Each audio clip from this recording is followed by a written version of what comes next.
My engagement activity, I decided to look into China's education system. I researched the question of to what extent does China's education system evoke inequality in the level of academic opportunities received between the students from rural areas versus the students who live in the cities. What prompted me to choose this issue for my engagement activity is that one day I was watching the Chinese national news with my family, and a story that has stuck with me all along popped up.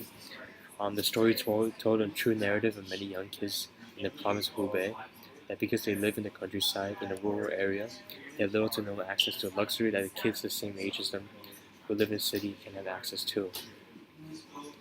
To receive an education for them, these kids had to wake up every day at 3 a.m. and hike for many kilometers lasting for 4 hours to just go to school. Then after school, they would hike back home and help their grandparents in farming and agriculture. I believe this problem is one of the major flaws in China's education system today, where many of the low-income families in rural areas lack transportation and have a lack of access to the level of education that is received by many kids who live in industrial booming cities.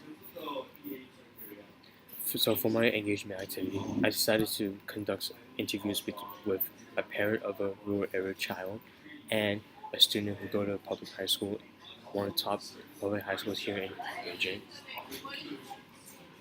In this engagement activity, I just asked them questions about China's education system. Do you agree with it? What do you not agree with it? What's it like that you want to change? And I feel like for my engagement activity, I wasn't that engaged because since I only conducted interviews. So for next time, I would definitely want to engage more in my political topic for my engagement activity, and I would just like to,